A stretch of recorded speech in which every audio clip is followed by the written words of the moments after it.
time for another plushie commission, and this one was definitely a labor of love. This time we are working on Sora from Kingdom Hearts, specifically KH1 Sora, as you can tell by the picture. For some reason, this plushie took me forever to make, and I couldn't really tell you why. Maybe it's because I just had a bunch of other things going on at the same time while trying to make this. Yeah, it's probably that. Anyways, now that we've got the base body of the doll sewn together, it's time to work on his balloon pant legs. Now I'm pretty much doing these the same way that I did my Spinel plushie from Steven Universe, but I'm not making a pants base because Sora's red outfit is just a one-piece suit. So I'm just making the puffy pant leg parts and sewing them over top of the legs. Now moving on to the legendary clown shoes, because of their shape I had to hand whip stitch these instead of machine sewing them because of that dip they take in the center. And for all of the shiny silver bits such as the zippers, the belts, and the buckles, I use this metallic silver felt, which I discovered the existence of at the exact same time I found that metallic gold felt that I used on Sailor Cosmos, and immediately bought a sheet of each. And I mean, look at the difference that makes. No way I could get that with a regular gray. Anyway, now we move on to the jacket. I had to cut it up in parts because Sora's jacket is entirely color blocked with black and an off-white, but the trim in between those two is a pure white. And because the seam allowance would just be too bulky, I had to hand whip stitch the entirety of Sora's jacket together. And yes, it did take forever, but the end result was worth it.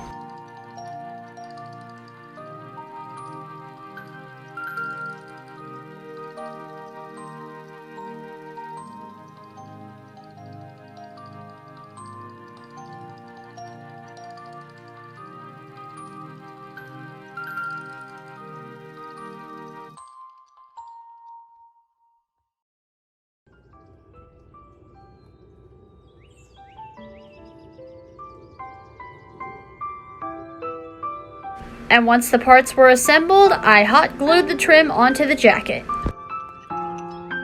And here you can see the difference between the pure white felt and the off-white felt.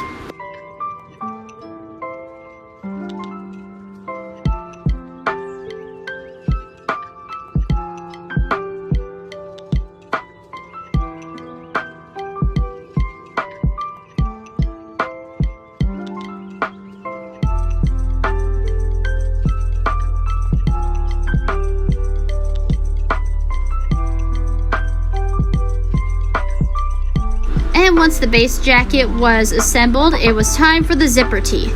I cut out small squares of the metallic silver felt and glued them onto strips of white felt, and then glued them onto the underside of the jacket. This step may have been a tad bit extra, but I wasn't going to take the chance of the hot glue not sticking to the metallic side of the felt. And now for arguably the hardest part of making anything Sora related, really, the hair. Because Tetsuya Nomura has a habit of giving his characters spiky anime hair that requires enough hairspray to blow a hole in the ozone layer in order to maintain. And because Sora's hair is such a complex shape, I knew there was no way in hell that I was going to be able to machine sew it, so hand whip stitching it is. Again.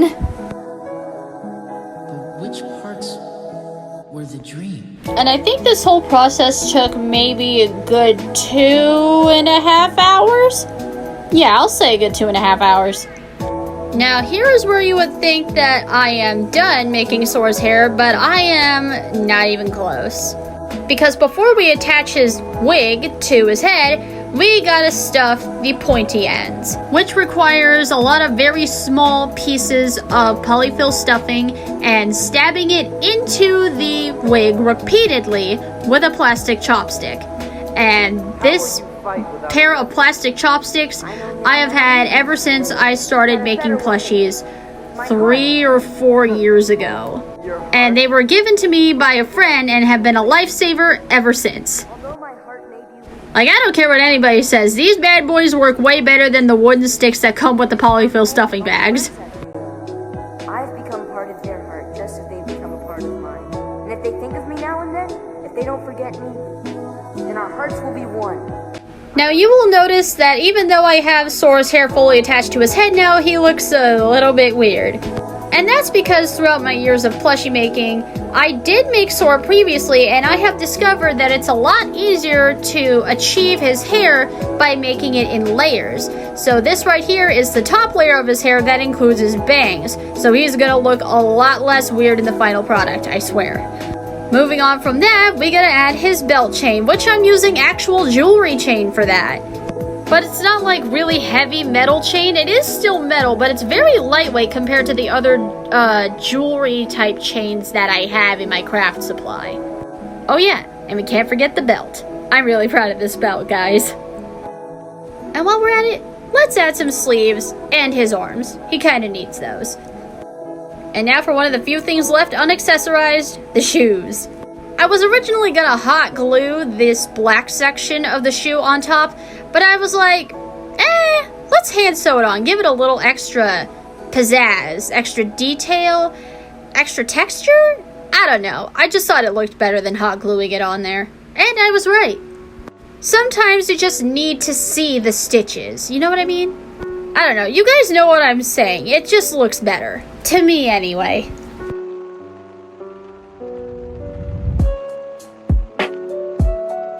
Oh yeah, and the client requested that Sora comes with his own little keyblade to match, so I was more than happy to oblige.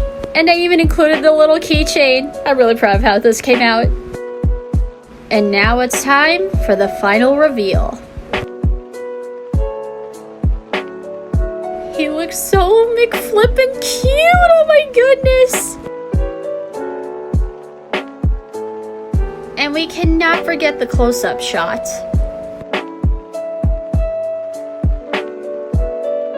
While you guys are appreciating said close-up shots, I got a question for you to answer in the comments. What is your favorite Kingdom Hearts game? My personal favorite is Birth by Sleep. And no, it's not just because of Aqua, even though Aqua is in fact my queen. I just have way too much fun melding the commands. It's like mixing and matching, baking and flambeing. That's the best way I can describe it.